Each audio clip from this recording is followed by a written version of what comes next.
Je me retrouve à plus dormir la nuit. Le matin, arrivé à boulot en me disant j'ai énormément de boulot sur la partie market, il faut qu'on se bouge les fesses sur les acheteuses parce que les vendeuses, ça commence à grandir très fort. Et en même temps, à devoir gérer des trucs hyper terre à terre avec des problèmes humains de l'équipe opération qui n'est pas du tout l'équipe dont moi je m'occupe à la base. Et je me souviens m'être dit 3 jours après le départ en vacances de Marine que j'attendais qu'une chose, c'est qu'elle revienne et que j'avais peur de partir en burn-out. Tu peux te laisser bercer en fait pendant assez longtemps. T'es en dessous de ton BP, mais en fait il y a plein de bonnes raisons pour être en dessous de son BP. Et puis bon, voilà, il y a des trucs qui performent pas comme prévu, etc. Mais en fait, toi, tu stick to the plan. Et en fait, le problème, c'est peut-être ça, en fait. Ça dégueule pas suffisamment pour que la situation te force à prendre les décisions difficiles. Et donc, du coup, t'es un peu dans ce truc un peu mou de je crois, mais pas assez vite. Je suis proche du plan, mais pas au plan. Rapidement, on est passé de la lune de miel, tout va bien, à en fait, quelque chose s'est pas passé comme prévu, cette levée de fonds. Et on est obligé de tout changer si on veut pas poser le stylo tout de suite.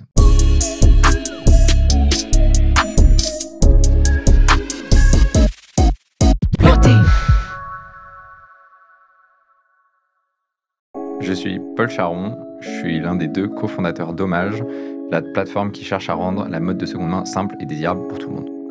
Hommage, c'est un projet qu'on lance en 2021 à l'été. Et en fait, c'est une idée qu'on développait depuis quelques mois déjà avec Marine. En fait, Marine, c'est une de mes amies d'école. Donc, on se connaît depuis une bonne dizaine d'années. Et on a chacun eu des carrières un peu parallèles. On a fait 5 ans dans le conseil en stratégie, dans des grands cabinets américains. Et puis après, on a bossé tous les deux 2 ans dans des scale-up, Marine dans la logistique et moi dans l'épargne, dans une fintech. Et on a tous les deux aussi cheminé sur le plan perso avec un espèce d'éveil écologique, environnemental, où on s'est rendu compte de la situation. Aussi, on s'est rendu compte qu'on avait des modes de vie chacun très carbonés, avec beaucoup de vacances en avion à l'autre bout du monde, une alimentation hyper carnée, voilà, des achats un peu dans tous les sens. Enfin, voilà, une vie de CSP+, parisien qui consomme sans trop se poser de questions. Et on est un peu les deux de notre groupe de potes qui se sont rejoints là-dessus, qui sont devenus végétariens, qui ont arrêté de prendre l'avion et qui ont des convictions finalement de plus en plus fortes, au point où ça crée des alignements entre notre vie pro et notre vie perso. Et c'est Marine qui s'en rend compte en premier. Moi, j'étais un peu dans mon job confortable à me voiler la face. Et Marine vient me voir, c'était à l'occasion de ses 30 ans, pour dire mon job, c'est plus très aligné avec mes convictions perso. J'ai envie d'en partir. Je monterais bien une boîte dans la seconde main parce que je pense qu'il y a des choses à faire. Est-ce que ça te dit qu'on y réfléchisse ? En fait, elle n'avait pas exactement positionné comme ça à la base. D'ailleurs, elle voulait en parler plutôt à ma femme, parce que ma femme est brocanteuse. Donc, la seconde main, c'est vraiment son écosystème. Et c'était dans cette optique-là, du coup, qu'elle nous en parle à tous les deux. Et en fait, c'est moi qui ai plus relevé le truc plutôt que ma femme, en disant moi, ça m'intéresse de réfléchir à ton projet. Et je pensais que c'était juste une idée. En fait, elle m'envoie un deck de slides. Elle avait déjà bien réfléchi au sujet. Et l'idée, à l'époque, c'était de créer un espèce de concurrent du Bon Coin, mais plus customer-friendly, donc avec une expérience client un peu plus léchée, avec plein de services que le Bon Coin propose pas. Et on commence à réfléchir tous les deux sur cette idée-là. Donc, ping-pong d'idées, on s'écrit beaucoup sur Messenger, sur WhatsApp, on échange avec des entrepreneurs. Là, à ce moment-là, Marine, elle a déjà dit à son boss qu'elle allait partir. Donc, elle est en période de préavis. Moi, je suis encore en CDI, en sous-marin. Et on se donne 3 mois pour explorer du coup le projet un peu sous toutes les coutures. Et à la fin des 3 mois, donc c'était avril 2021, on se dit, ça sera le bon moment de prendre une décision. Soit je quitte mon job, et on se lance tous les deux là-dedans, soit je le sens pas et du coup je reste dans mon job et Marine cherche un nouvel associé ou un nouveau projet ou autre. Donc là on passe 3 mois assez intenses parce que j'ai quand même un job à côté. Marine aussi finalement, même si elle est en préavis de départ. Et on essaye de contacter un maximum d'entrepreneurs, on essaye de comprendre un peu mieux ce marché. On fait des sondages clients pour essayer de comprendre les besoins. Est-ce que ce que nous, on ressent sur la seconde main, à savoir que des plateformes existent mais ça reste compliqué. Vendre, c'est compliqué, c'est chronophage, il faut prendre des photos, il faut mettre en ligne, il faut répondre à des gens, il faut faire des colis, il faut les emmener un par un au Mondial Relais. Enfin, tout ça, c'est compliqué et on veut essayer de comprendre si les gens ressentent la même chose. Et on veut aussi comprendre à l'achat, même si c'était un peu secondaire, c'est un peu secondaire pour nous à ce moment-là, mais on veut comprendre, est-ce que les gens ont confiance? Est-ce qu'ils ont des doutes quant à la qualité du produit, quant à la transaction? Est-ce qu'ils vont se faire arnaquer ou pas? Est-ce qu'il y a des points de friction au niveau de la logistique, du service client, des retours? Et du coup, on va sur des groupes Facebook, on poste des questionnaires, des Google Forms très basiques. Et là, on reçoit des centaines de réponses, donc c'est très utile. Donc, premier sondage sur la seconde main en général, comprendre les habitudes des gens. On se rend compte très vite qu'il y a quand même deux plateformes qui sortent du lot, c'est Le Bon Coin et Vinted. Donc, Le Bon Coin, plateforme multiverticale, très généraliste, très singulière aussi, c'est un peu une exception. Les plateformes qui sont venues après, c'est plutôt des plateformes verticalisées. Donc, Vinted sur la mode, Celency sur les meubles, Back Market sur le téléphone et le reconditionné. Et donc, on se fait rapidement décourager par d'autres entrepreneurs de lancer un concurrent du Bon Coin, parce que justement, la plateforme généraliste, c'est plus trop dans l'air du temps. Et Vinted, du coup, qui nous montre que en fait, la mode, c'est devenu une verticale sur laquelle la seconde main, elle est présente dans l'esprit des gens. Il y a eu une certaine éducation. En gros, on est sorti du truc de la mode de seconde main, c'est le kilo shop. Et j'ai beaucoup de respect pour le kilo shop, mais ça pouvait être vu par certains comme étant un endroit où on va acheter des déguisements, où on va se vêtir quand on a vraiment peu d'argent, ou alors quand on est un énorme passionné de vintage. Vinted a permis de sortir un peu de ça, de démocratiser un peu le fait de revendre ses vêtements, et ça, c'est super utile. Pour nous, c'est un signal qu'on perçoit comme assez positif, parce qu'il n'y a pas besoin d'éduquer le marché. Éduquer le marché, ça coûte cher et ça prend du temps. En revanche, on voit que toutes les autres verticales sont loin derrière. En termes d'adoption dans la tête des gens, c'est pas du tout un réflexe d'aller chercher ses meubles, son électroménager, je sais pas quoi, de seconde main. On se dit, on va capitaliser sur l'éducation que Vinted a pu faire sur la mode. Et en revanche, on voit les mêmes points de friction que ceux qu'on a identifiés. Les gens trouvent ça pénible de vendre, les gens trouvent ça chronophage de vendre. Il y a plein de gens qui n'ont pas envie de vendre. On voit quand même que les gens ont peur de se faire arnaquer, de ne pas recevoir le vêtement qu'ils avaient acheté, en tout cas tel qu'il était décrit sur l'annonce. Ils n'ont pas nécessairement confiance parce que il y a des histoires un peu à droite à gauche d'arnaques. De manière générale, comme il n'y a pas de garantie sur la qualité du produit, la confiance est dure à créer. Et il y a plein d'histoires de mon colis n'est pas arrivé, j'ai pas pu le renvoyer, j'ai dû négocier avec la vendeuse qui voulait pas, j'ai dû payer les frais de port. Enfin, une expérience finalement loin des standards du neuf, en termes de confiance, en termes de fluidité, et des points de friction qui émergent clairement et qui sont les mêmes que ceux que nous, on avait déterminés. Donc à ce moment-là, on se dit, on peut imaginer une boîte qui réponde à tous ces points de friction en même temps. Et ça, c'est devenu Hommage. Donc en fait, le modèle, il est assez simple. C'est si c'est long et chronophage de vendre, si on n'a pas confiance au moment d'acheter, en fait, il faut qu'il y ait un tiers de confiance qui s'interpose entre le vendeur et l'acheteur, qui gère la revente à la place des vendeurs et des vendeuses. Comme ça, c'est super simple pour eux. Et en même temps, du coup, comme il aura géré la revente, la confiance sera du coup immédiate parce qu'on ne sera plus en train d'acheter de particulier à particulier et à faire confiance à une note sur 5 et au feeling qu'on a eu en échangeant avec quelqu'un. Donc là, on va échanger avec des professionnels qui auront pris le temps de vérifier les vêtements, qui seront garants de leur qualité, avec qui on pourra renvoyer si jamais il y a un problème. Et du coup, on s'est dit, voilà, c'est pas nécessairement le modèle qu'on avait envie de créer. On n'avait pas nécessairement de créer une boîte très opérationnel, parce que ça veut dire, si on gère le service de revente, qu'il va falloir prendre les photos, faire le contrôle qualité, générer les fiches produits nous-mêmes, etc. Donc, c'est pas tout à fait une boîte super tech, logicielle, comme ce qu'on voulait faire à la base. Mais on s'est dit, c'est vraiment ça qui va répondre aux points de friction identifiés, qui va répondre aux besoins clients que nous on a identifiés. Finalement, on a aussi les bons CV pour faire ce projet-là. Donc, allons-y.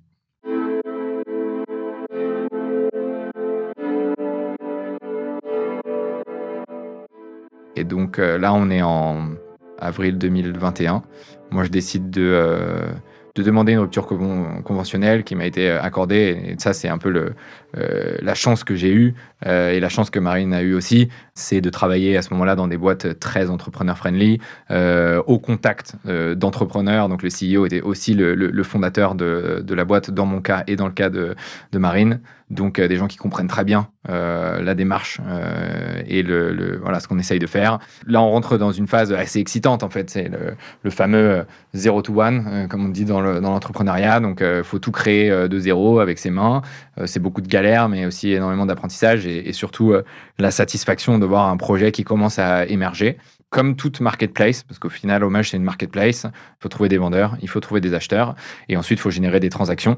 Et nous, en plus, on avait une brique au milieu qui est, en fait, quand on trouve des vendeurs, on va récupérer leurs vêtements, on va s'occuper de tout pour eux.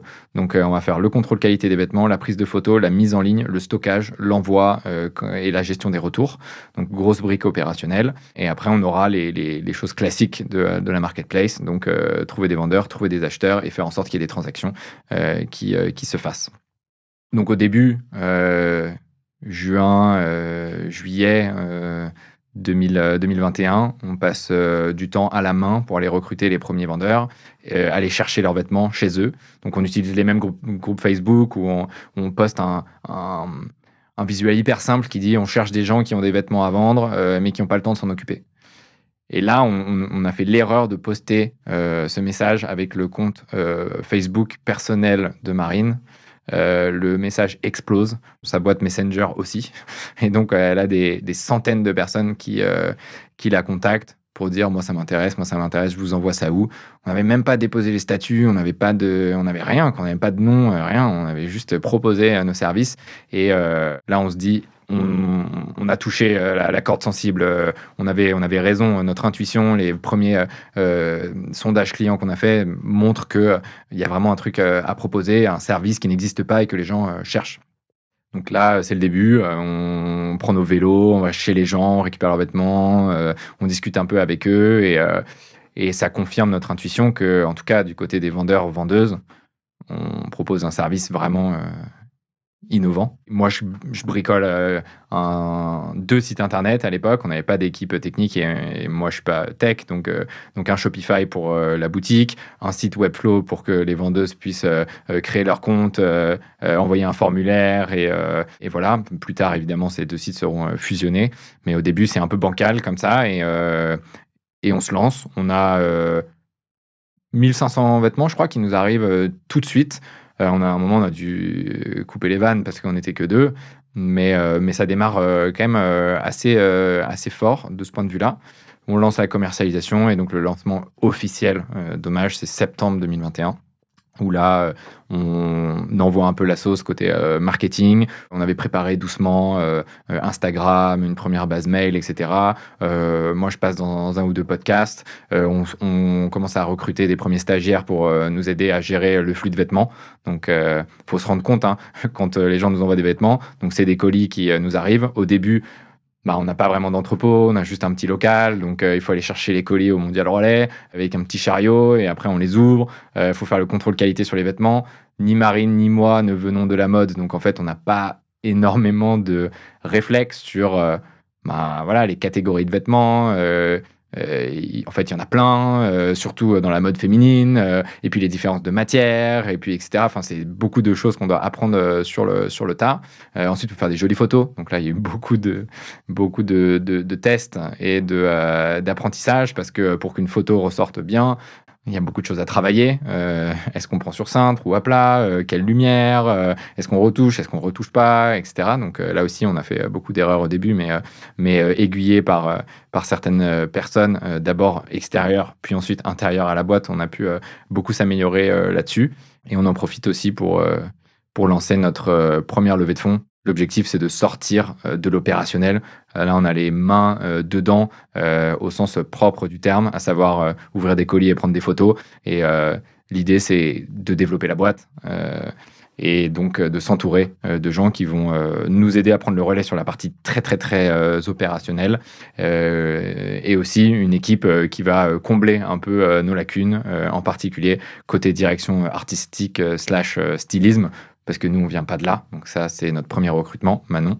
et aussi côté technique, parce que pas de, pas de compétences en code et pas encore de chat GPT ou autre qui peut boucher les trous, ben, ça fait qu'on est rapidement limité par nos skills. Et, euh, et donc Valentin va nous rejoindre en tant que CTO, et puis Laurent côté growth et Inès côté opération. Et ça, c'est un peu le premier noyau dur d'Hommage. Et c'est des gens qui vont nous suivre quasiment jusqu'au bout de l'aventure.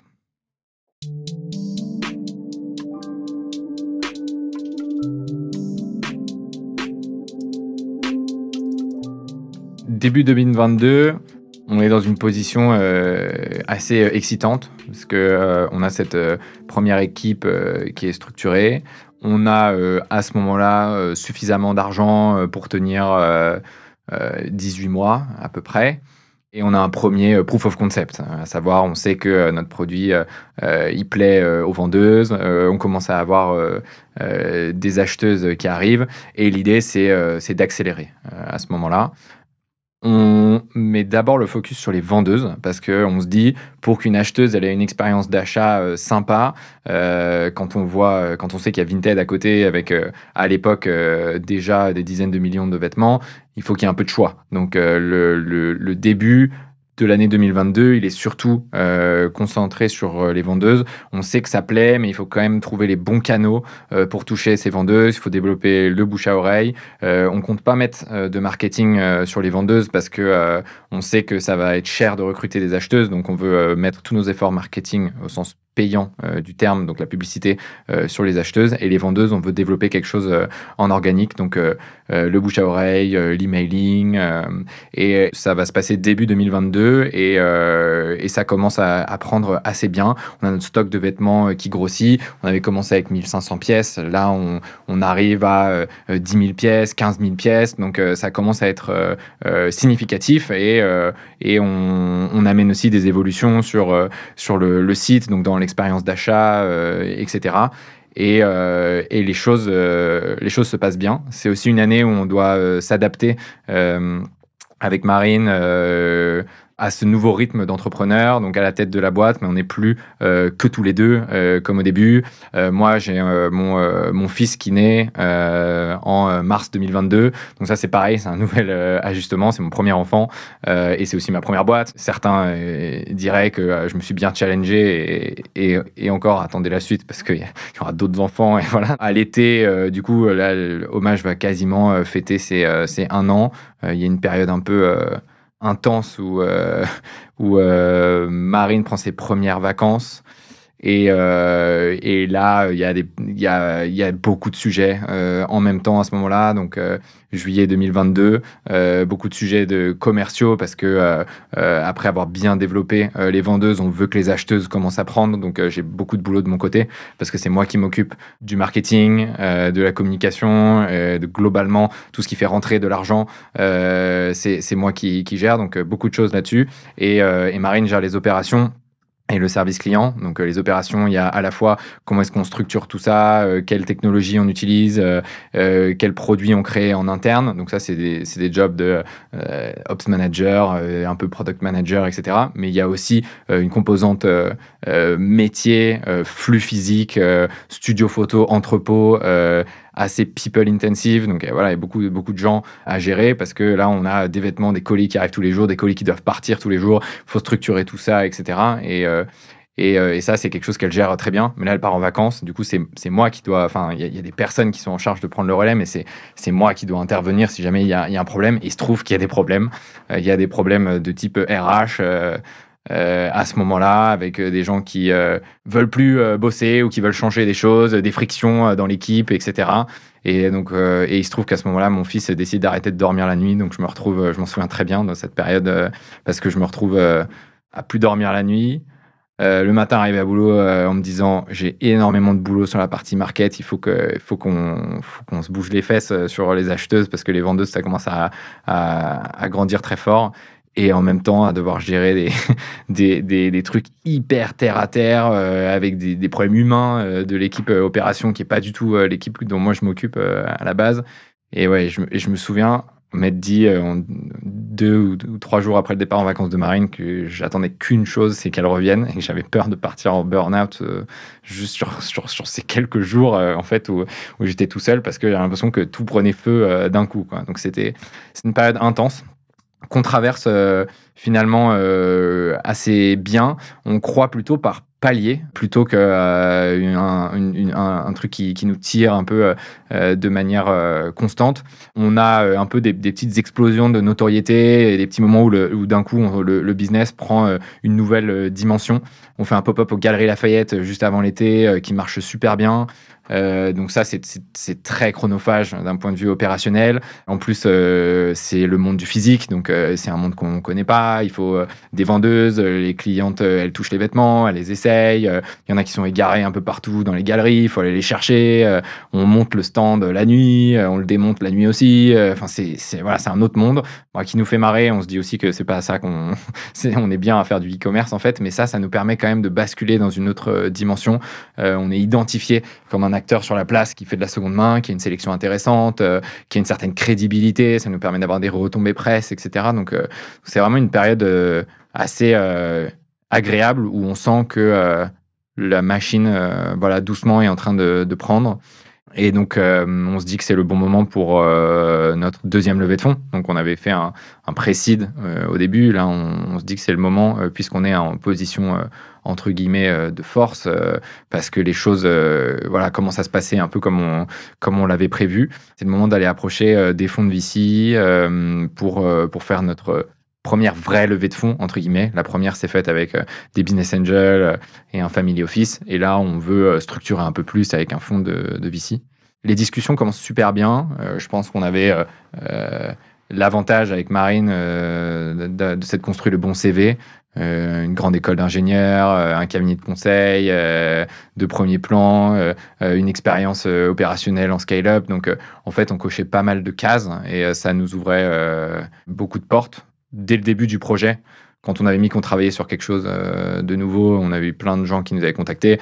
Et là, c'est pareil, on a un accès facile à des fonds de VC, mais ce qui ne veut pas dire que ça va aller jusqu'au bout. Donc, c'est aussi un moment où l'impact a un peu le vent en poupe. Les levées de fonds sont nombreuses, les valos augmentent, les tickets augmentent. C'est un moment où il y a beaucoup de boîtes qui se créent et il y a énormément de momentum dans la French Tech et on est confiant. Il se trouve qu'il n'y a aucune discussion avec les fonds qui vont jusqu'au bout parce que je pense qu'on est... alors déjà, on est des jeunes entrepreneurs très gourmands sur les questions de valo ou autres et on apprendra plus tard que c'est pas nécessairement là qu'il faut mettre le curseur, mais bon, c'est des erreurs qu'on apprend en marchant. Et aussi, on a des caractéristiques fondamentales de notre business qui sont compliquées pour un fonds de VC. C'est risqué en fait d'investir sur un projet comme le nôtre parce qu'on est un projet B2C, donc ça veut dire faut toucher beaucoup de particuliers pour faire des gros volumes, ça veut dire généralement des gros coûts d'acquisition, beaucoup d'argent à donner à Meta et Google pour exister, pour faire entendre notre voix. Le branding est très important, on joue sur l'émotionnel parce qu'on est sur les vêtements, donc c'est pas aussi simple entre guillemets et rationnel que vendre un logiciel à des professionnels. Donc déjà ça c'est compliqué et nous la deuxième composante compliquée c'est qu'on a un business très opérationnel, c'est pas juste et encore une fois gros guillemets parce que c'est pas du tout facile de créer un logiciel ou un SaaS ou autre, mais c'est différent. Il y a des flux physiques, ça scale moins bien, ça veut dire que si on multiplie par 10, on va aussi multiplier les flux physiques par 10 et donc ça vient avec des complications, ça vient avec un besoin de place, de gens pour gérer ces flux physiques et souvent les marges sont différentes, c'est-à-dire qu'un logiciel, si on fait x10, mais en fait, il y a des coûts fixes qui vont être bien amortis, on va arriver sur des niveaux de marge brute assez importants, etc. Sur un business comme le nôtre, il y a beaucoup plus de coûts variables et du coup des niveaux de marge qui sont un peu comprimés, ce qui implique d'aller chercher beaucoup plus de volume avec les moyens en face pour atteindre ces volumes. Donc ça, c'est des signaux. En fait, ça, on le sait depuis le début. Et là, finalement, les deals avec les fonds vont assez loin, mais jamais jusqu'au bout. Parce que voilà, ça coince sur l'un ou l'autre de ces aspects. ou potentiellement, notamment sur un deal plutôt la valo, ou enfin la taille du tour croît la valo, et en fait ça va pas jusqu'au bout. Nous on change notre fusil d'épaule à ce moment-là, on dit ok, en discutant avec d'autres fondateurs de boîtes de seconde main, on se dit ok, en fait les fonds ça va être compliqué à chaque fois, ça va être long, et on va pas cocher les cases. Donc en fait on va aller chercher des business angels et des family office comme ce qu'on a réussi à faire la première fois. Ça aura l'avantage d'être plus rapide. Et en fait, eux seront plus sensibles à la mission, à ce qu'on a déjà réussi à exécuter jusqu'à maintenant. Et c'était la vérité.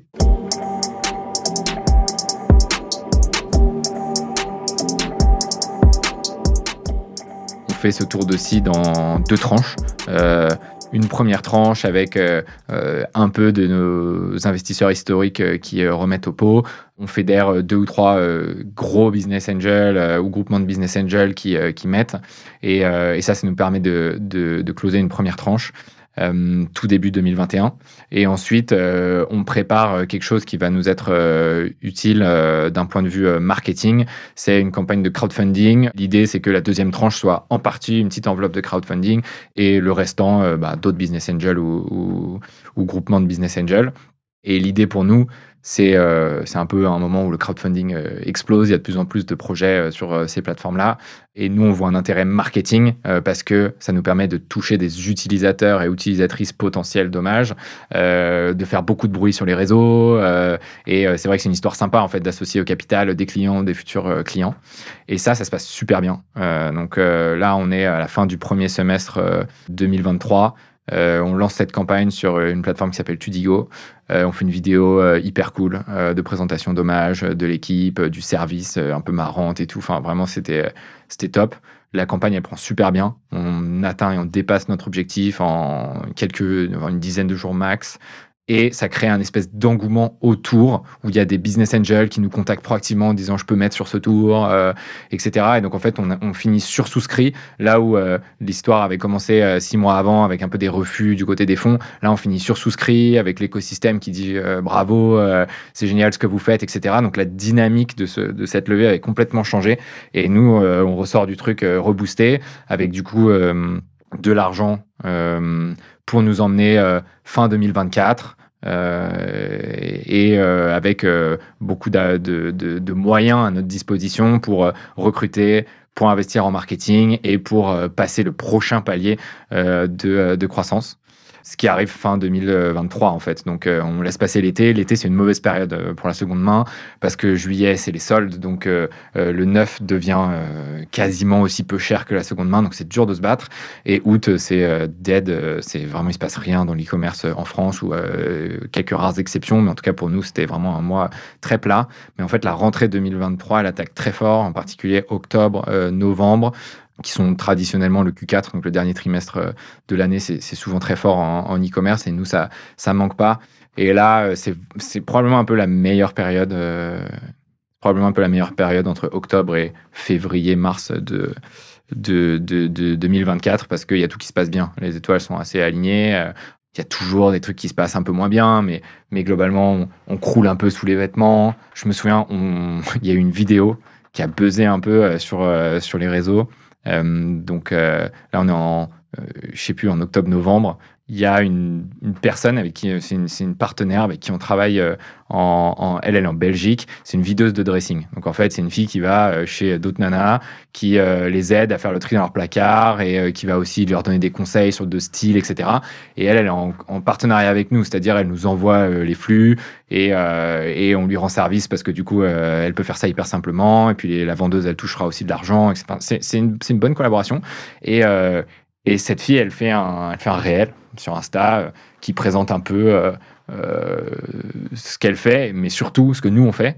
Et le réel, bam, il explose. Il fait, je sais pas, il fait plus d'1 million de vues en quelques jours. Et ce qui nous paraissait énorme. Et en soi, c'est quand même assez costaud. Surtout pour elle, un compte qui devait avoir 2-3 000 abonnés max. Et là, le truc explose. Et nous, enfin, on comprend pas ce qui arrive. D'un coup, les demandes côté vendeuse, mais elles explosent comme on n'avait jamais vu, avec en plus un effet dans le temps où ça retombe pas du tout. Et là, on se dit: «Waouh, OK, il se passe une dinguerie» et en fait, le truc retombe pas et on commence à vraiment recevoir les colis. Parce qu'en fait, quand une vendeuse fait une demande sur notre site, bah, il y a toujours une déperdition entre, les personnes qui demandent et les personnes qui nous envoient réellement un colis parce qu'elles se perdent en route, la motive tombe, elles oublient et voilà. Et là, on se dit: «Bah, OK, le nombre de colis a explosé, mais est-ce qu'on va vraiment les recevoir?» Et là, on commence à recevoir des palettes et des palettes et des palettes de fringues toutes, qui correspondaient plutôt bien à nos critères, hein, donc en soi, c'était des bons problèmes, mais c'était vraiment un problème.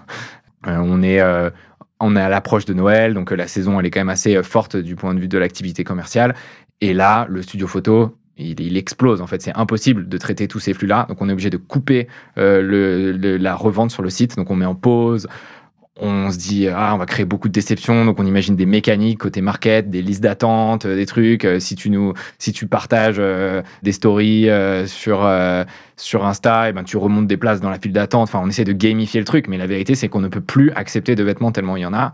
Toute l'équipe met la main à la pâte, donc avec Marine, c'est retour à nos débuts. On redescend, dans les tranchées, avec, l'équipe, on fait des contrôles qualité, on steam des vêtements, on prend des photos, et cetera.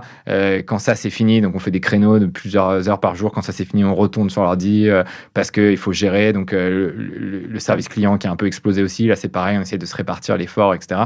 Enfin, c'est vraiment super, super dense, mais en même temps, c'est plutôt des bons problèmes, donc on est super content. Et le point culminant, en fait, de l'histoire, d'Hommage, il est atteint, je dirais fin du Q1 2024, donc mars, où là, on a explosé tous les compteurs de vente. Globalement, on voit bien comment la courbe, va se projeter. C'est plutôt, bien par rapport à ce qu'on avait imaginé. Ça nous met dans une posture plutôt bonne pour lever notre tour suivant, qui sera la série A. On sait que l'écosystème de financement, c'est vachement tendu, parce que, enfin voilà, il y a une conjoncture macro qui fait que, les taux d'intérêt, ont vachement augmenté, il y a moins de liquidité sur le marché, les levées de fonds, du coup, se tassent, vachement et réduisent, aussi en termes de nombre de levées. Il y a des boîtes qui partent au tapis parce qu'elles n'arrivent pas à relever les tours suivants. Et en plus, il y a l'explosion de l'IA qui crée un gros changement aussi dans l'écosystème. Tout le monde se focalise vachement sur cette technologie-là et on délaisse un peu les boîtes plus traditionnelles. Et nous, on est vraiment là-dedans. On est vraiment une boîte traditionnelle avec en plus le côté B2C, le côté Ops. Donc, on se dit, ça va être dur, mais le momentum est là. Donc, fin mars, c'est un peu ce point culminant, quoi. La période qui suit, ça va être le début des problèmes.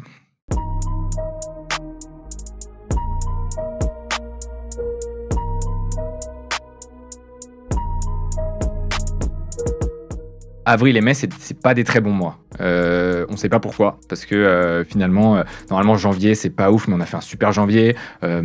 Février c'est un mois court, donc voilà, ça joue en fait, hein, quand on commence à avoir un business qui fait une certaine taille. Là, on a un rythme nous de croisière. Si on annualise nos ventes mensuelles, on fait quelque part entre 1,5 million et 2 millions. C'est bien, quoi. On a une bonne taille. Ça reste un petit business, hein, mais en tout cas dans notre trajectoire de croissance de start-up, on est bien. Mais avril-mai sont décevants. Et on se dit, OK, qu'est-ce qui se passe? Ça peut être saisonnier. On voit avec nos pairs, donc d'autres boîtes de seconde main, ils ressentent un peu le même, voilà, ils ont le même sentiment. Il y a un truc de conjoncture macroéconomique qui commence à être un peu défavorable, le pouvoir d'achat qui baisse, l'inflation, etc. On se dit, bon, OK, c'est pas grave, on continue les efforts commerciaux. Mais on se dit, est-ce qu'on est toujours en position de force pour lever une série A ou pas? Et la réponse, c'est probablement pas. Parce que on n'a pas la trajectoire stellaire sur laquelle on était. Ben, elle s'est un petit peu, un espèce d'effet plateau. Donc on n'arrive plus avec la même dynamique. Et en continuant de sonder un peu les fonds avec lesquels on était en contact, parce que pour la série A, ça nous paraissait évident qu'il fallait lever avec un fonds. Bah, les fonds avec qui on est en contact, ils nous font sentir que ça va être compliqué. Et là, on se dit, très bien, en fait, on a une alternative à la série A qui est de faire un tour intermédiaire, donc ce qui s'appelle un bridge. Et ça va nous permettre premièrement, de gagner du temps. Si on se donne 6-8 mois de plus, on aura grossi encore, on aura des meilleurs chiffres et ça sera plus simple du coup pour ces gens-là de rentrer à une valo qui leur va bien et sur un business qui a encore plus fait ses preuves. Mais aussi et surtout, on s'est dit ça va nous laisser le temps de dérisquer un peu notre business du point de vue d'un fonds de VC. Et qu'est-ce que ça veut dire ça? Ça veut dire que ces gens-là, ils investissent plutôt dans des boîtes technologiques. Et nous, du coup, ça voulait dire enlever au maximum de briques opérationnelles pour que on garde surtout la surcouche technologique, donc le développement de la plateforme et de nos outils internes au studio photo et le marketing. Et l'idée, c'était le reste quand on pouvait le confier à d'autres. Déjà, ça a l'avantage de variabiliser des coûts fixes. Donc, par exemple, on a un entrepôt, c'est un loyer qu'on doit payer tous les mois. Quand d'un coup l'entrepôt il est plein, il faut déménager, il faut prendre un super grand entrepôt qui va être vide pendant une partie de l'année, donc c'est des gros coûts, etc. En fait, quand on passe chez un logisticien, il va nous facturer du stockage, c'est X euros par mois par pièce, et si on fait plus 20% d'un mois à l'autre, et la facture elle augmente juste de 20%. Donc on n'a pas ces effets de palier, c'est plus simple à gérer, etc. Là, on se dit, banco, c'est ça qu'il faut qu'on fasse. Et il se trouve qu'en plus, l'écosystème de la logistique, c'était un petit peu structuré autour de ces questions, ces problématiques de la seconde main. Il faut savoir que ça, c'est pas évident quand on n'est pas dans le milieu, mais en fait, la seconde main, d'un point de vue logistique, ça se traite pas du tout comme le neuf, parce que en seconde main, les pièces, elles sont uniques. Donc, on va recevoir, si vous nous envoyez des vêtements, en fait, vous n'allez pas nous envoyer de vêtements qui sont pareils. Et en fait, il y a tellement de vêtements en circulation en France que, en fait, tous les colis qu'on va recevoir, ils sont constitué que de vêtements qu'on va considérer comme étant uniques. Et en fait, un vêtement unique, ça se stocke, ça se gère pas du tout et ça se stocke pas du tout comme des séries de t-shirts en M, en L, etc. C'est un processus à imaginer. Nous, on l'avait du coup construit de toutes pièces avec les outils derrière pour pouvoir le gérer. Et si on voulait confier cette logistique, donc en particulier le stockage, l'envoi des commandes, la gestion des retours, si on voulait confier ça à un logisticien tiers, il fallait que ce soit quelqu'un qui ait lui-même aussi les process et les outils pour gérer de la pièce unique, en gros, et du stockage plutôt sur cintre, parce que si on stocke dans des boîtes ou autre, ça devient un peu le bazar pour s'y retrouver. Il faut savoir que dans la mode, normalement, c'est plutôt du stockage sur palette en carton. Donc, c'est vraiment très différent. Et là, il se trouve qu'il y a 2-3 logisticiens qui, en fait, depuis 3 ans qu'on s'est lancé, ont vu que le marché commençait à bouger. Il y a une autre boîte qui faisait du B2B, qui travaille avec des marques de mode sur de la seconde main. Et donc, en fait, ils sentent qu'il y a peut-être un business là. Et donc, ils développent des nouveaux process, ils ont des nouveaux outils. Et donc, on a des prestataires avec lesquels on peut bosser et on décide, on en choisit un et on décide d'externaliser l'entrepôt là-bas. Et nous, ça va nous permettre d'être beaucoup plus léger. Donc déjà, il y a une partie de l'équipe qui va partir. Donc, on aura un peu moins de gens à gérer et on n'aura plus ces effets de palier de je dois changer d'entrepôt tous les X mois avec le déménagement, les gros coûts fixes, etc. Ça, c'est un premier aspect et on veut se donner l'été pour faire ça. Et le deuxième élément sur lequel on veut bosser, c'est intégrer de l'IA en fait dans nos processus parce que c'est le truc à la mode et on se dit, on sait que les fonds sont très sensibles à ça. On pense que nous, il y a un bénéfice. Alors, on ne va pas devenir une boîte une IA native. Enfin, on ne crée pas des algos d'intelligence artificielle. Ce n'est pas ça le sujet. C'est de dire comment est-ce qu'on peut montrer que nous aussi, on a bien compris ce qui était en train de se jouer dans l'écosystème tech et qu'on utilise les innovations pour gagner du temps ou vendre mieux, etc. Et donc, on identifie plusieurs endroits dans la boîte où on peut implémenter de l'IA. Donc, la reconnaissance d'image, c'est le truc le plus évident. C'est de dire, en fait, au lieu de prendre une photo d'un vêtement, puis ensuite de renseigner plus ou moins à la main que c'est une robe de marque machin, de telle taille, etc. Et en fait, si on prend en photo la robe, l'étiquette de la marque et l'étiquette de la taille, aujourd'hui, on a des modèles qui peuvent lire tout ça, pré-remplir la fiche, et nous, on n'a plus qu'à vérifier. Et ça, du coup, ça nous permet de gagner du temps, même si en soi, on était déjà très rapide avec la reconnaissance vocale. Donc, plutôt que de taper tout ça, on le dictait et en fait, ça allait limite encore plus vite. Mais au moins, on montrait qu'on avait un briquet de l'IA dans nos processus. Donc on décide de faire ça.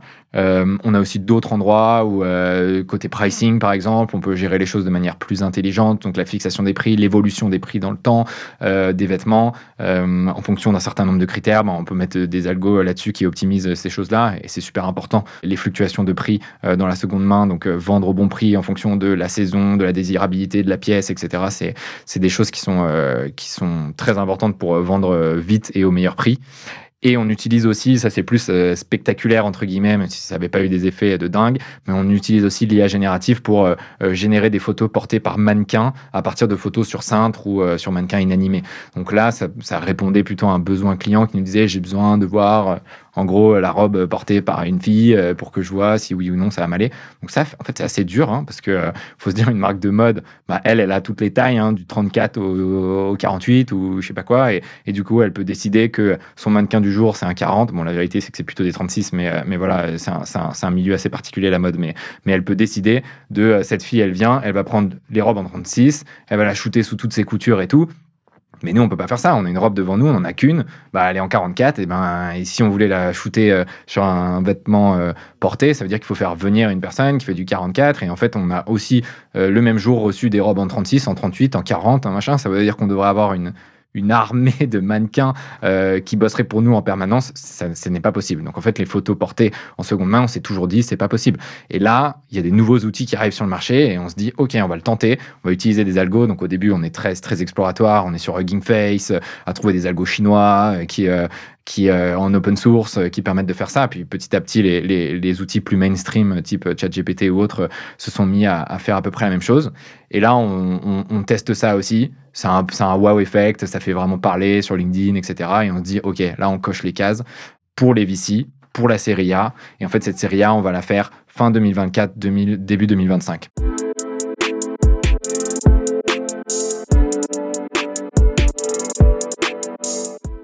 Mais entre-temps, il nous faut un peu d'argent parce que fin du cash, août-septembre, donc on n'a pas de quoi tenir. Donc, il faut qu'on te rajoute. À l'époque, on cramait 100 000 euros par mois. Maintenant, a posteriori, je me dis c'est beaucoup. Mais sur le moment, on se dit c'est cohérent, quoi. C'est cohérent avec les 18 mois qu'on voulait entre chaque levée, etc. Et donc, du coup, fin du cash, fin août, début septembre, il nous faut une rallonge pour tenir jusqu'à la fin du premier trimestre 2025.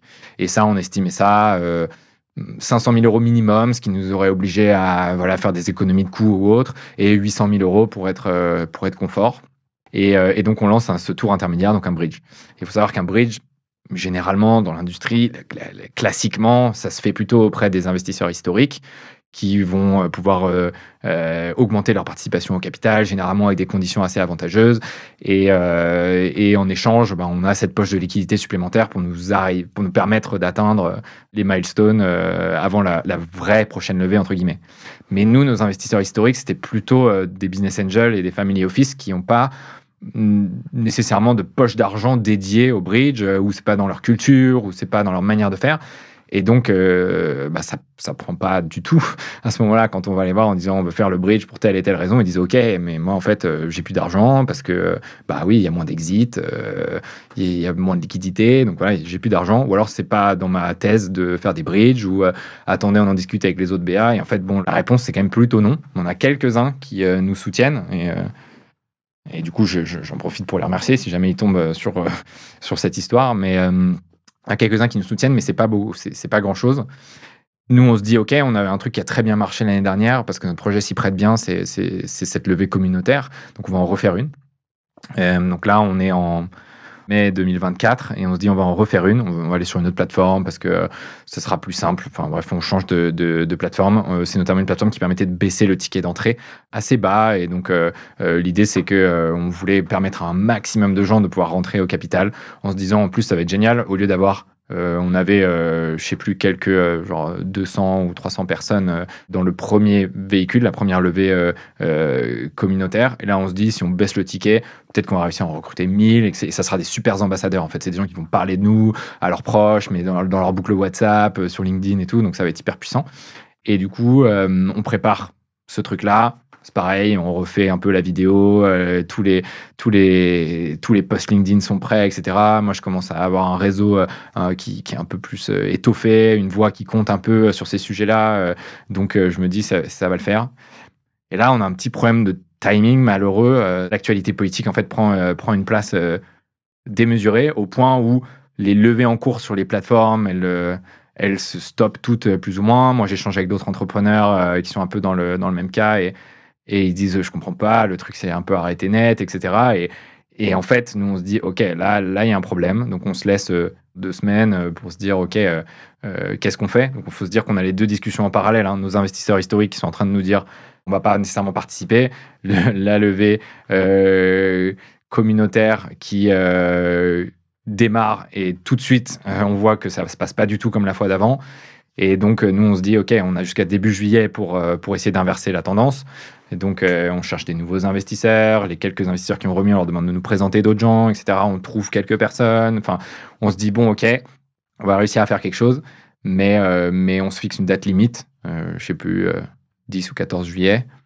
Et là, cette date arrive et on se dit, en fait, de manière réaliste, on n'aura pas plus que les 230 000 qu'on avait réussi à réunir à ce moment-là. Et là, on avait un peu anticipé avec Marine, mais du coup, on est obligé d'activer le plan. En fait, on a 2 options à ce moment-là. Il y a 2 grands scénarios. Il y a le scénario, on pose le stylo, c'est fini. Donc ça veut dire on prend pas l'argent parce qu'on sait que cet argent, il nous permet de tenir 2 mois de plus. Donc repousser l'échéance de fin août, début septembre à fin octobre, début novembre. Donc en fait, c'est juste reculer pour mieux sauter. Et donc une option, c'est de dire en fait, on prend pas cet argent et donc on a de la trésor jusqu'à fin août, début septembre. Ça veut dire TGV jusqu'au tribunal de commerce et fin de l'histoire. Liquidation, très probablement. Ou alors, on essaye, option 2, on essaye de se réinventer. On fait tenir les 200 et quelques 1000 euros, non pas 2 mois, mais plutôt 6-8 mois, comme ce qu'on voulait à la base. Et l'objectif, c'est limite de ne pas relever, donc de devenir rentable début 2025. Éventuellement, un tout petit tour à la fin, mais on se dit ça sera plus facile de le faire parce qu'on aura montré qu'on avait complètement redressé les finances de la boîte. Et on décide de choisir cette option-là avec le soutien de notre board. Donc ça implique beaucoup de choses. Déjà, ça implique de réduire tout de suite, immédiatement, les dépenses. Donc le premier poste de dépense, c'est le salaire, hein. Donc faut se dire que là, on est en même temps en train de gérer donc toute cette situation. Il y a le déménagement d'entrepôt parce qu'on avait quand même signé avec ce logisticien. Donc nous, il fallait qu'on déménage. Donc ça veut dire arrêter les ventes parce que les fringues, on les met dans des cartons, etc. Elles vont partir vers Châteauroux et tout. Donc, on peut plus vendre. Donc, d'un coup, le business, il passe à zéro. C'était prévu, mais bon, tout ça, c'est en même temps. Toute l'équipe est mobilisée sur on fait des cartons, etc. On a 60 ou 70 000 vêtements à envoyer. Donc, tout le monde est pris là-dedans. Nous, avec Marine, on aide aussi. Mais le soir, on est là à se dire, OK, schématiquement, qui est-ce qu'il faut qu'on fasse partir, combien d'argent on va économiser, qu'est-ce qu'il faut qu'on fasse d'autre, en gros, pour que notre plan de turnaround / transformation d'Hommage fonctionne. Et donc, le mois de juillet 2024, c'est probablement le pire souvenir. Le pire souvenir chez Hommage. Et pour Marine comme pour moi, parce que c'est très dur, quoi. Il y a beaucoup de boulot, mais on sait, tout le monde sait que la situation, elle est radicalement différente que ne serait-ce qu'il y a 3 mois.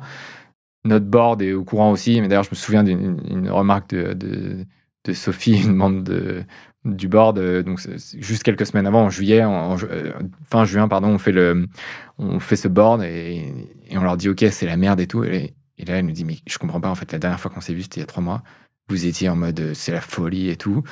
Et là, on leur dit, c'est la merde et il y a 2 options. C'est soit on crève, soit on essaye, on fait tout, on transforme tout avec comme objectif de pas crever. Et en fait, c'est ça qui s'est passé, quoi. C'est que rapidement, on est passé de la lune de miel, tout va bien, à en fait, quelque chose s'est pas passé comme prévu, cette levée de fonds. Et on est obligé de tout changer si on veut pas poser le stylo tout de suite. Mais donc, voilà, on se sépare d'une partie de l'équipe très vite. Donc ça se fait en juillet pour certains et en septembre pour d'autres, voilà, en fonction des projets en cours, des priorités et de ce qu'on arrive à discuter avec chacun. Mais vraiment, en fait, ça se passe super bien. On a une culture d'entreprise hyper forte, très axée sur l'impact du projet. On a réussi à réunir que des gens qui sont très convaincus du bien que l'on faisait à cette industrie par ce projet, qui partageait les mêmes valeurs, qui était assez écolo. Et en fait, il se trouve que du coup, là, on leur dit, bah, en fait, voilà ce qui se passe, on est dans la merde et il va falloir qu'on fasse partir des gens. Et en fait, tout le monde a compris. Et je sais que ça a été houleux pour d'autres entrepreneurs dans la même situation, mais nous, ça c'est globalement très bien passé. Ça a été des moments horribles pour nous de l'annoncer. On a dû faire partir des gens qu'on n'avait absolument pas envie de faire partir. Enfin, c'est des moments très compliqués, mais disons qu'il n'y a pas eu en plus la surcouche de prud'homme et compagnie que d'autres ont pu connaître. Donc ça se passe bien. Et on lance du coup un projet qui s'appelle Hommage 2.0 avec ceux qui restent. Et l'idée, c'est de dire on remet tout à plat en fait. On prend notre équation économique. Donc nous, comment ça marche les revenus chez nous? C'est simple, on a tant de vêtements, on a un taux d'écoulement de tant de pourcents, le prix moyen c'est tant, etc. Et donc en fait, si on multiplie tous ces éléments-là, on arrive sur notre chiffre d'affaires et on se dit, on prend chaque élément et on travaille dessus pendant quelques jours, une semaine, 2 semaines max, et on essaie de le faire exploser, quoi, dans le bon sens du terme. Donc le prix moyen, ok, donc comment on bosse sur notre assortiment pour faire exploser le prix moyen, le taux d'écoulement, ok, comment on fait en sorte que on vende non pas 50% de ce qu'on reçoit, mais plutôt 60, 70%, et à chaque fois avec des mesures hyper ambitieuses. Et donc ça, c'est un rythme très différent. On fait sauter tous les meetings qu'on avait d'une boîte structurée de 30 personnes, le weekly, le machin, le truc là, tout ça, ça n'existe plus. On a un meeting par jour avec du coup cette task force hyper resserrée. On n'est plus qu'une dizaine dans la boîte. Il y en a qui travaillent encore au studio photo, qui est resté internalisé chez nous. Et le reste, c'est cette task force de 5-6 personnes où on essaye de secouer le cocotier, quoi, en se disant il faut que ça marche. Donc on transforme beaucoup de choses dans notre manière de sourcer les vêtements. Donc quels vêtements on accepte, on resserre nos critères de marque, on augmente la commission, on fait en sorte que notre business model il fonctionne un peu mieux. On change vachement notre manière de mettre en avant les vêtements aussi. Donc avant, les vêtements ils arrivaient sur le site au fil de l'eau. Là on fait des drops thématiques, des drops quotidiens avec un thème. Et du coup on a du coup une excuse pour envoyer des mails tous les jours ou des notifications tous les jours aux gens. On devient beaucoup plus pushy. On est là, on est dans la tête des gens, on leur dit viens acheter chez nous et on se dit on préférait pas faire ça, mais en fait là c'est l'avenir c'est la survie de la boîte qu'on est en train de jouer, donc on accepte de faire ça. Et globalement ça se passe assez bien, mais pas suffisamment bien.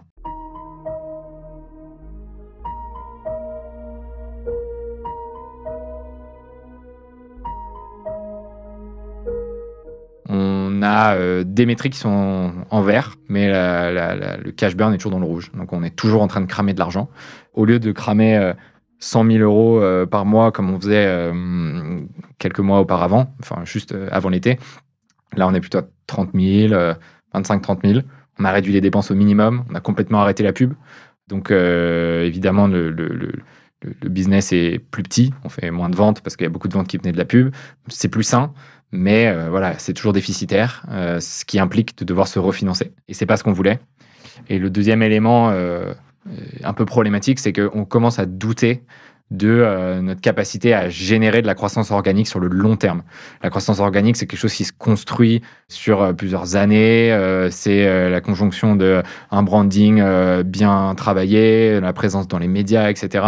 Une communauté sur laquelle on s'appuie, des leviers de SEO ou autres. Enfin, voilà. En fait, toutes ces choses-là, c'est des choses qui prennent vachement de temps à développer. On les avait développées, mais on n'avait pas tout misé dessus. Et si tu enlèves la pub, qui était la deuxième jambe sur laquelle on marchait, et celle sur laquelle on marchait un peu trop, et ben d'un coup, il reste des leviers organiques, voilà, qui fonctionnent pas à plein régime, sur lesquels on n'a pas capitalisé à fond. Et donc, oui, le business, on a retrouvé une trajectoire de croissance, mais en fait, ça repose beaucoup sur nos clients historiques, qu'on arrive à faire venir plus souvent, dépenser plus, etc. On a du mal à recruter des nouveaux clients. C'est un peu plus poussif, voilà, le volet acquisition. Et on se dit, OK, pour l'instant, on a une histoire qu'on peut raconter à des financiers, mais est-ce qu'on y croit sur le long terme? Pas sûr. Et ça voudrait dire qu'il faudrait réinjecter de la pub. Si on réinjecte de la pub, on sait combien ça va coûter. On sait que ça va coûter une blinde, que ça va être hyper concurrentiel, comme ça l'a été en fait sur nos 3 premières années avec Hommage. On sait qu'on va se battre contre Vinted, contre Vestiaire, contre toutes les autres plateformes qui ont des modèles un peu similaires aux nôtres, mais aussi contre toutes les marques de mode qui ont lancé leur propre boutique de seconde main. En fait, on sait aussi qu'on se bat, et peut-être en premier lieu, contre Chine, donc contre des vêtements chinois qui coûtent moins cher que de la seconde main. On sait que c'est dur, parce qu'on l'a vécu là, ces 3 dernières années, et on sait que nos chances de réussir en pur organique, elles sont quand même assez faibles. Donc voilà, ça c'est une période que moi j'ai beaucoup aimé, paradoxalement, parce que on est revenu en mode entrepreneurial, avec une petite équipe, un rythme super soutenu, on teste plein de trucs, il se passe des choses, on n'est plus du tout pris dans les rigidités que peut avoir une boîte qui se structure. Donc c'est très intellectuellement satisfaisant et l'énergie, elle était vraiment à fond. Mais avec Marine, on commence à comprendre en novembre que ça va pas le faire. On n'a pas réussi à rendre la boîte rentable. Et on va avoir besoin de relever de l'argent. Et ça va être indéfendable, en fait, comme histoire. La conjoncture s'est encore dégradée. Le focus est vraiment sur les boîtes IA, deep tech. Voilà, on n'est pas du tout dans les tests d'investissement actuels des fonds. On a essayé de leur plaire, donc on a essayé de se marketer comme une boîte tech. Mais en fait, la vérité, c'est qu'on l'a jamais été. Et du coup, maintenant, on peut même pas se tourner vers d'autres financeurs plus proches de l'économie réelle et tout, parce que déjà, on les connaît pas, ils nous connaissent pas. Et puis, on a tout fait pour plaire à l'écosystème tech. Donc maintenant, on est un peu pris dans cette stratégie et on sait que ça va pas le faire. Et là, on se dit, il y a 2 options. Du coup, il y a le dépôt de bilan et le tribunal, qui est une option qu'on prépare quand même en sous-marin. En fait, on a déjà commencé à s'y préparer en juillet parce que il y avait une option où on allait direct au tribunal et on sait qu'il y a une notion de cessation des paiements. Donc, quand la trésor est plus suffisante pour payer les dettes, on sait qu'on a peu de temps pour aller se présenter au tribunal si on ne va pas se faire attaquer personnellement en tant qu'entrepreneur pour faute de gestion. Donc, on avait préparé un peu ces trucs-là. On avait pris contact avec des avocats conseillés par des entrepreneurs de la seconde main qui avait déposé le bilan avant, parce que malheureusement, c'est un écosystème entier qui va pas très bien. Et donc, on a cette option, voilà, c'est l'option, c'est le dernier recours, mais en tout cas, elle est là, elle est un petit peu préparée, et on sait qu'on peut la réactiver relativement vite. À ce moment-là, du coup, on protège notre trésorerie, ça veut dire qu'on arrête de payer un certain nombre de factures. C'est très désagréable pour un entrepreneur de faire ça, parce qu'il y a plein de partenaires avec qui on s'entend super bien, et d'un coup... on commence à demander des échéanciers, puis on arrête d'honorer l'échéancier, puis après on arrête de répondre au téléphone. Et en fait, c'est hyper désagréable parce qu'on n'a pas du tout envie de faire ça. Nous, on avait toujours payé rubis sur l'ongle nos factures et tout. Ça s'était trop bien passé jusque-là. Mais en fait, on n'a pas le choix. Et on a toujours les mots de l'avocat qu'on avait contacté en juillet qui nous disait à ce moment-là, c'est juste, il faut penser à votre boîte. Et si vous voulez que la procédure se passe le mieux possible, qu'on s'ouvre le plus de portes possible, un repreneur potentiel, des trucs comme ça, il faut que la trésor soit protégée au max. Donc, tu te bouches le nez et t'avances, quoi. Donc ça, on avait cette option-là. C'est super dur, il faut jouer sur plein de tableaux. Donc à ce moment-là, on est en train... Donc on parle encore avec des financiers en se disant « Ok, ça va jamais le faire ». On essaye de vendre la boîte, qui est du coup la dernière option dont j'ai pas encore parlé. Et en même temps, on se dit si on part au tapis, on prépare aussi le tapis. Et à côté, il y a l'équipe qui est toujours en train de dire on va sauver la boîte, on va sauver la boîte. Enfin, c'est vraiment un truc, on joue sur 15 tableaux différents. C'est très fatigant émotionnellement. Et du coup, vendre la boîte, ça nous paraît être la meilleure sortie possible à ce moment-là. Et c'est là où on va jeter nos derniers efforts dans la bataille. On se dit qu'on a construit des choses quand même. On a un super service côté vendeuse. En fait, on a eu un espèce de demi-product market fit. Les vendeuses, ça s'est toujours trop bien passé. On n'a jamais dépensé 1 euro en marketing. Et on a ce service qui vraiment répond à un besoin. Et là où ça coince, c'est la distribution, parce qu'on a du mal à se différencier. On a du mal à faire que la concurrence à Vinted, qui tire les prix vers le bas, qui a énormément de volume. Il y a énormément de compétiteurs beaucoup plus petits, qui sont à peu près comme nous. Tout le monde vivote les uns à côté des autres. Et donc, on sait que la distrib, c'est compliqué. Mais on se dit, si on s'allie à quelqu'un qui valorise le service qu'on a créé sur les vendeuses, mais qui a ses propres canaux de distribution, des boutiques, des sites multimarques, des trucs comme ça, sa propre base client, bah là, ça peut matcher, quoi. On se dit, eux, ils arrivent avec la solution qui correspond à notre difficulté, et nous, on leur apporte un truc nouveau. Et donc là, on se rapproche de plein d'acteurs de l'écosystème, de la mode au sens large du terme, hein, donc des gros conglomérats de marques de mode, des distributeurs multimarques, type Galeries Lafayette ou autres. On essaye aussi de parler aux concurrents, donc Vinted, Vestiaire Collective, etc. Et on se rend compte en fait que c'est, à quelques exceptions près, c'est tout l'écosystème qui est en grande difficulté. Tout le monde souffre de l'explosion de la fast fashion et de l'ultra fast fashion. La plupart des gens qui sont dans le neuf, ils sont en difficulté sur leur core business, donc ils ferment des boutiques, ils essaient de faire revenir les gens en magasin, ils n'arrivent plus à vendre leur nouvelle collection, c'est ça les efforts qu'ils doivent faire. Et dans la seconde main, hormis Vinted, qui nous a un peu dit, les gars, en fait, nous, on a regardé le dépôt-vente, donc ce que nous, on faisait, donc le consignment en anglais. Ils disent, nous, on a regardé ça, mais c'est pas du tout priorisé pour le moment. Et c'est vrai qu'en soi, personne n'a montré que ce truc-là était arrivé à être rentable at scale. C'est vraiment un business très dur à opérer. Et donc, ils ont dit c'est pas prioritaire. En plus, vous êtes un peu petit, quoi. On cherche des boîtes. C'est une boîte qui fait quasiment 1 milliard maintenant. Ils cherchent des intégrations un peu plus grosses qu'une boîte qui fait 2 millions. Et tous les autres acteurs de la seconde main, ils sont un peu dans notre situation ou pas loin, ou en tout cas suffisamment dans la galère pour que une acquisition soit hors de question, quoi. Donc là, il n'y a plus le choix. Juste avant les congés de Noël, avec Marine, on dit c'est le moment de préparer la DCP, hein, donc la déclaration de cessation des paiements. On recontacte l'avocat avec qui on avait bossé en lui disant ça y est, c'est le moment pour nous. Et l'avantage, c'est qu'à ce moment-là, c'est l'avocat qui prend quand même en partie en main le sujet. Ce qui nous permet, nous, d'arriver, bon, c'est pas le Noël le plus fun, quoi, mais d'arriver en famille, en tout cas en se disant, on a tout donné, ce qui était important pour nous.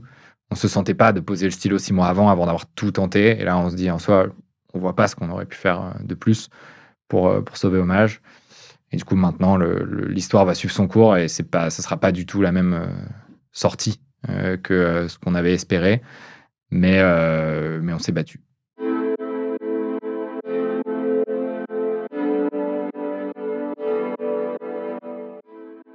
« 2025, c'est une année qui s'ouvre du coup sur l'entrée en redressement judiciaire, 8 janvier. Nous, en plus, on est au tribunal d'Avignon parce qu'on avait domicilié la boîte dans le sud pour avoir accès à la BPI plus facilement. Donc ça, c'était une bonne idée à l'époque, mais là, ça rajoute beaucoup de complexité dans ce processus. Il faut se rendre au tribunal. C'est des gens qui comprennent pas trop ce qu'on fait là. Du coup, on découvre le monde du tribunal de commerce. Donc, c'est quand même un monde qui est pas du tout startup friendly. Encore moins à Avignon, où ils ont plutôt l'habitude de fermer des pharmacies, et des boulangeries et des restos. Donc voilà, on découvre ce monde-là. C'est un monde où d'un coup, on passe de Slack, Notion, Gmail à des mails où on se parle par intermédiaire d'avocats avec le mandataire, l'administrateur, etc. Enfin, c'est super particulier. On nous demande de la paperasse dans tous les sens. On doit me donner des chiffres et des documents qui sont pas du tout des trucs que nous, on avait l'habitude de suivre. Donc, on est perdu dans l'administratif au début. Mais en fait, on croit encore à ce moment-là qu'on peut trouver une sortie par le haut. Donc, il n'y aura pas de plan de redressement pour Hommage. On n'a pas une situation financière qui nous permet de s'en sortir seul en étalant les dettes ou je sais pas quoi. C'est juste on est déficitaire. Donc, c'est un redressement judiciaire où on va chercher un repreneur. Et si ça marche pas, ça sera une liquidation. Mais on s'en sortira pas par le haut. Et ça, de toute façon, on le savait. Donc, mais nous, on croit à cette histoire de repreneur. On se dit, il y a des belles histoires qui sont écrites à la barre du tribunal et même des histoires où les gens savent même pas que c'est passé par le tribunal. Il y a des boîtes qui sont reprises dans leur entièreté avec un repreneur qui donne un nouveau souffle.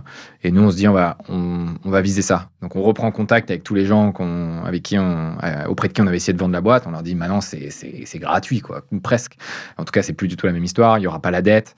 Parce qu'on avait 700 000 euros de dette BPI, plus 100 000 euros de factures impayées. Et ça, c'est pas compris, en gros, dans le package de reprise d'un repreneur au tribunal qui vient racheter que les actifs.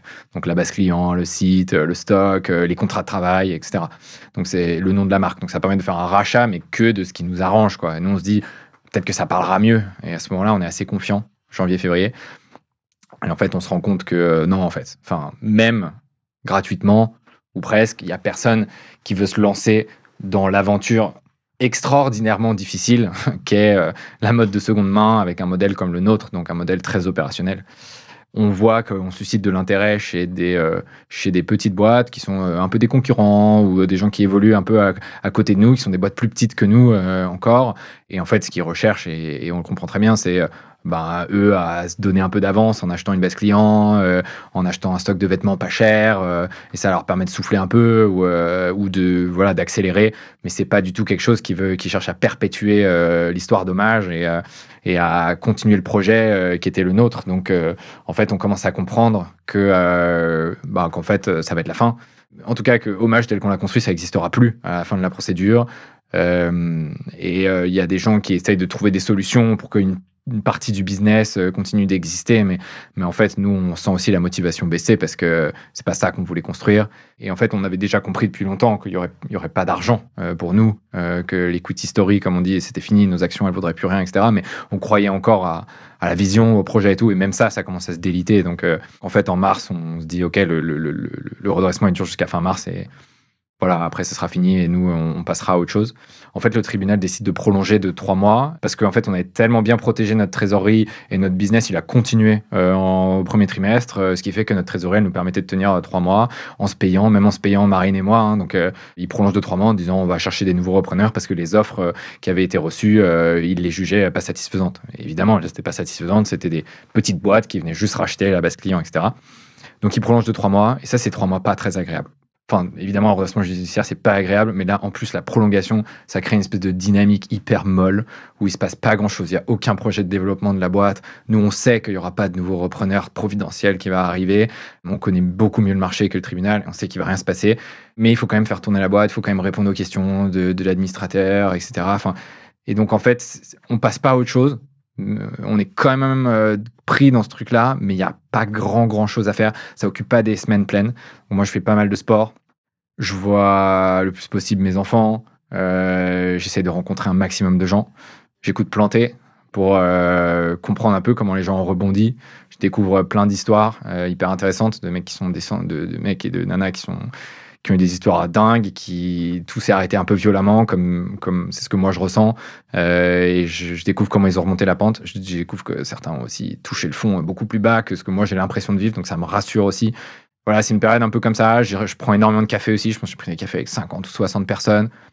Ça ouvre un peu l'esprit, quoi. Donc, avec des entrepreneurs et entrepreneuses qui ont planté des boîtes au début.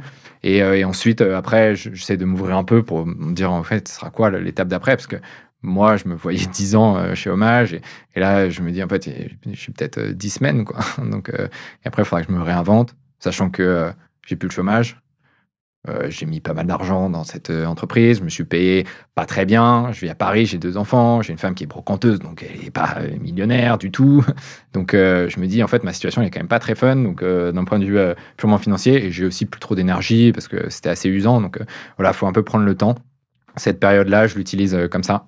Marine, elle a son 2e bébé en route, un déménagement à Lyon qui est prévu, donc elle a aussi de quoi s'occuper l'esprit, donc c'est pas mal, mais c'est une période pas facile, et c'est important de bien s'entourer dans ces moments-là et d'aller chercher chez les gens qui ont vécu à peu près la même chose du soutien. Et j'en parle aussi beaucoup sur LinkedIn parce que je trouve que c'est une parole qui est très rare. En fait, il y a beaucoup d'entrepreneurs et d'entrepreneuses qui plantent des boîtes, mais on le sait pas trop. Il y a beaucoup d'échecs derrière des beaux succès. Et en fait, moi, je décide d'en parler sur LinkedIn parce que je trouve que c'est important. Ça me permet d'extérioriser et ça diffuse un peu ce message qui est pas tout rose, qui est que voilà, ça fait partie de la vie d'un entrepreneur comme moi, et autant en parler pour que les gens se sentent un peu moins seuls. Le tribunal décide, donc là c'était le 11 juin, l'audience finale.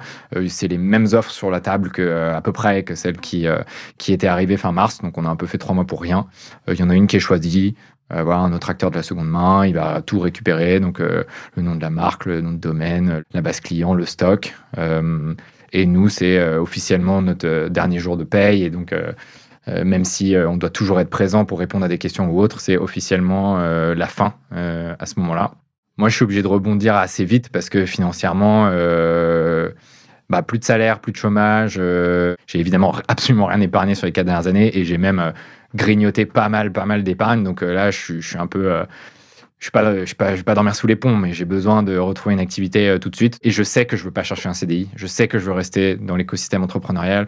Je sais que je veux remonter une boîte d'une manière ou d'une autre à moyen, long terme. Donc, il faut trouver le gap entre les deux, quoi. Donc évidemment, moi, j'ai été consultant dans une autre vie et j'ai appris plein de choses en étant entrepreneur. Donc là, la solution un peu évidente, c'est de dire, en fait, je vais faire du freelance.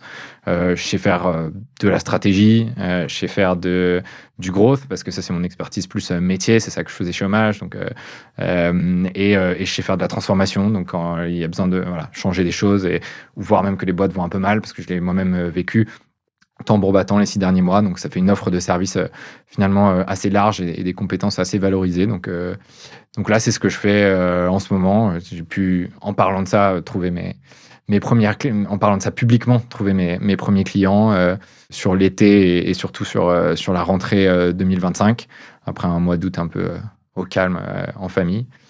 Et après, les portes sont assez ouvertes. Mais en fait, ce que je me suis dit, c'est je m'autorise à ce que l'avenir soit flou, en vivant un peu les mois, au mois le mois, parce que tout le monde m'a conseillé, enfin tout le monde à qui j'ai parlé m'a conseillé de prendre le temps, de pas se jeter tête baissée dans un nouveau projet tout de suite, parce qu'on s'en rend pas compte, mais en fait les niveaux d'énergie, ils ont besoin d'être reconstruits.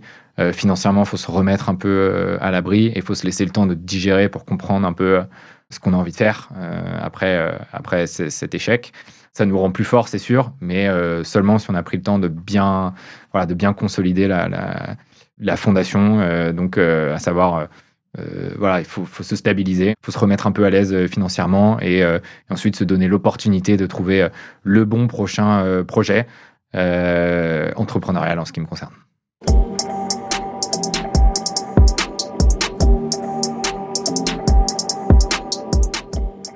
J'ai un peu structuré ma pensée et il y a beaucoup d'apprentissage que je tire d'Hommage et j'en ai pas mal parlé sur LinkedIn. Je me suis même dit un jour, je fais peut-être une newsletter à lancer parce que finalement, c'est intéressant de raconter un peu tout ça. Mais le truc qui ressortirait le plus, c'est probablement d'essayer d'accélérer la prise de décision difficile parce qu'il y a plein de moments où on a un peu des signaux faibles en tant qu'entrepreneur. On se dit, je sens que le truc, il se passe pas exactement comme ça devrait. Je suis pas non plus en train de me faire tracter comme si j'étais sur un skate en descente et c'est genre wouh, quoi. Genre, en fait, il y a des moments où tu sais que ça patine et tout. Et faut apprendre. Ça, je pense que c'est par l'expérience que ça arrive, mais c'est de te rendre compte qu'il y a un truc qui se passe pas comme prévu et du coup de réagir assez vite. Parce que tu peux te laisser bercer en fait pendant assez longtemps. Tu es en dessous de ton BP, mais en fait il y a plein de bonnes raisons pour être en dessous de son BP. Et puis bon, voilà, il y a des trucs qui performent pas comme prévu, etc. Mais en fait, toi, tu stick to the plan. Et en fait, le problème, c'est peut-être ça. En fait, ça dégueule pas suffisamment pour que la situation te force à prendre les décisions difficiles. Et donc, du coup, tu es un peu dans ce truc un peu mou de je crois, mais pas assez vite. Je suis proche du plan, mais pas au plan. Et en fait, cette situation, c'est une situation qui te pousse pas à réagir, mais il faut réagir. Il faut réagir, il faut changer des choses. Et souvent, quand il faut changer des choses, il faut les changer drastiquement. Donc, pour certains, c'est un pivot. Pour d'autres, c'est des changements RH. Et pour nous, c'était probablement un pivot sur la distrib qu'il fallait faire, ce qu'on a essayé de faire sur la fin. Et ça, en fait, quand on y réfléchit, il y avait plein de signaux faibles, très faibles. J'ai raconté une histoire où plutôt tout se passait bien et d'un coup, tout s'est effondré. Mais en fait, non. Il y avait plein de signaux faibles dès le début, des choses qu'on nous a dites pendant une première partie de levée de fonds qui n'avait pas fonctionné avec les fonds, des signaux de marché. Le marché s'est beaucoup transformé. Il y a plein de trucs qu'on aurait pu lire à ces moments-là qui expliquaient pourquoi on avait ce sentiment que, à plein de moments, ça déroulait, mais pas suffisamment bien. En fait, ça, on aurait pu creuser ça, se mettre en face c'est un peu une claque à chaque fois de se dire, ok, ça se passe pas bien, donc qu'est-ce qu'il faut changer? C'est un peu dur. Mais en fait, le faire, ça peut être salvateur. Et c'est probablement quelque chose qu'on aurait pu faire à d'autres moments, prendre des décisions plus dures. Et peut-être qu'on n'en serait pas arrivé là où on est arrivé. On n'est jamais pleinement préparé à planter sa boîte. Alors informer, accompagner les dirigeants, les indépendants, c'est notre mission avec Planté et c'est aussi la mission de notre partenaire, l'association GSC, l'assurance perte d'emploi des dirigeants d'entreprise. Merci donc à la GSC de nous donner les moyens de faire entendre ces témoignages en héritage à la nouvelle génération d'entrepreneurs. Au fil des épisodes, vous aurez au moins une certitude, Quand on plante, on repousse. Planter.